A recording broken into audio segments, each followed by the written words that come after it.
Hi DIYers, this is Frank at Alarm Grid. We're back in the Alarm Grid video lab working on the 2 gig GC3 panel.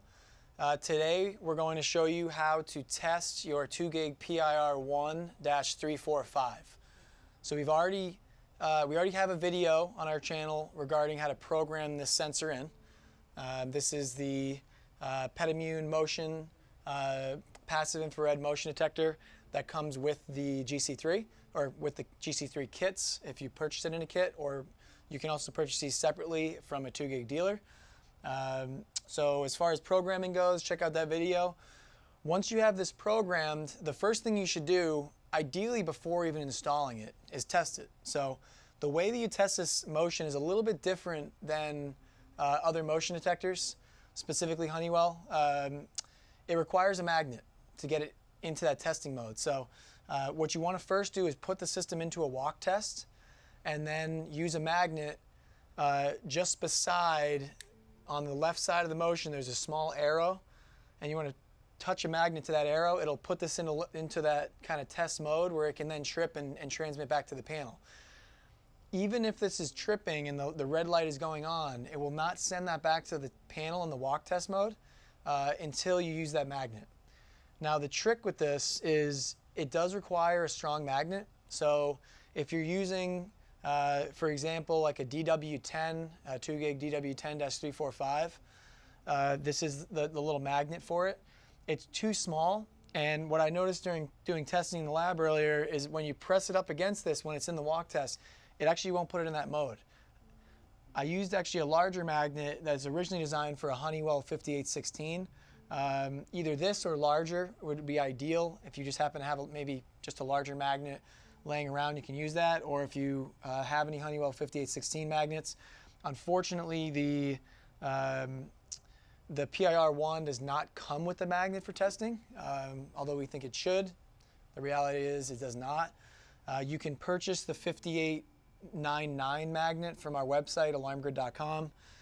Not to be confused with the 5899B, which is a smaller magnet, which will, again, probably not work just like this DW10 magnet does not. So I'll show you here on the system how to get into the walk test mode first.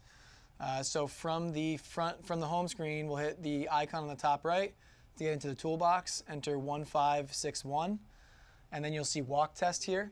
The 1561 is our default installer code. Out of the box, this panel uses that. If you've changed your installer code, then you want to change that here.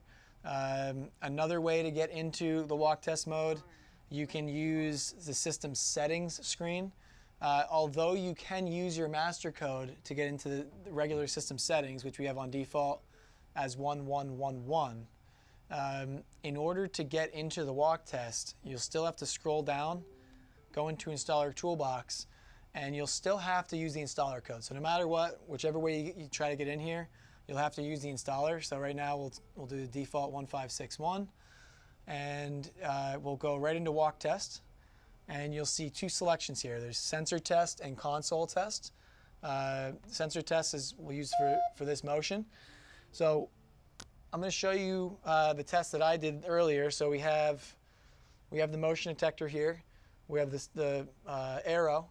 And I'll put this smaller magnet up against it and try and trip it. And as I'm touching this here, even though I am tripping motion, and you can see the red LED, it's saying sensor has not been triggered, okay? So it's basically not in that learning mode yet because this smaller battery is not putting it into that learning mode. When you're in the walk test, it will beep about every 10 seconds, 15 seconds or so. So that doesn't mean that it's triggering. You have to actually see this report that it has triggered. So I'll put this smaller one down, and I'll pick this larger one up. Okay. I noticed that in some cases this is barely strong enough. So in some cases I'll put this next to the arrow, and I'll try and get it into the learning mode, and then trip the motion. It'll trip, but it won't send the signal to the panel. Now, that's because this actually maybe is barely strong enough to trip this. So a little trick that I did was I'll take the back side of the 5899 and I'll take a flathead screwdriver. We can just poke this in there and leverage that back plate away from the magnet, okay?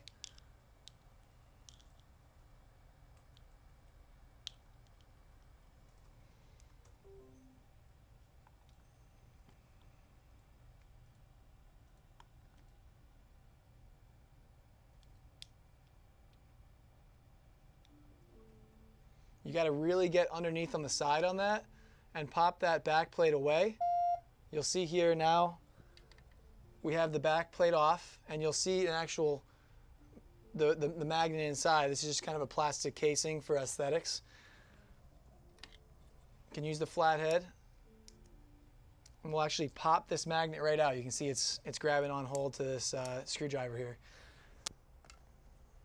Now with this magnet out,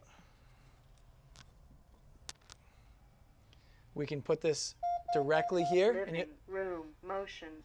You'll notice immediately that it put it into the mode, so that just that plastic casing might be enough room motion to prevent this from getting into that learning mode. Now that it's in learning mode, every time this trips, it should say the sensor was triggered, and you heard it announced already earlier. So now you have this particular motion on your walk test in green, says living room motion sensor was triggered.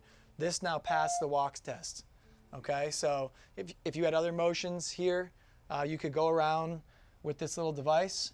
You could actually keep this out of the case and just use this to, maybe monthly, quarterly, or annually test your motion detectors. You just go around each one at a time and use this to put it into the mode, and then trip it, and it'll send it to the panel.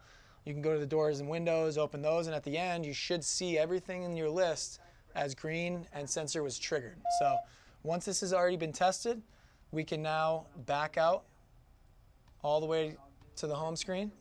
We're back at the home screen, and now this unit is fully tested, and we know that it is functioning and working properly. So it's important to do this in the position before it's installed and then after it's installed. So we want to make sure before screwing any holes in the wall that it has a good range to the unit.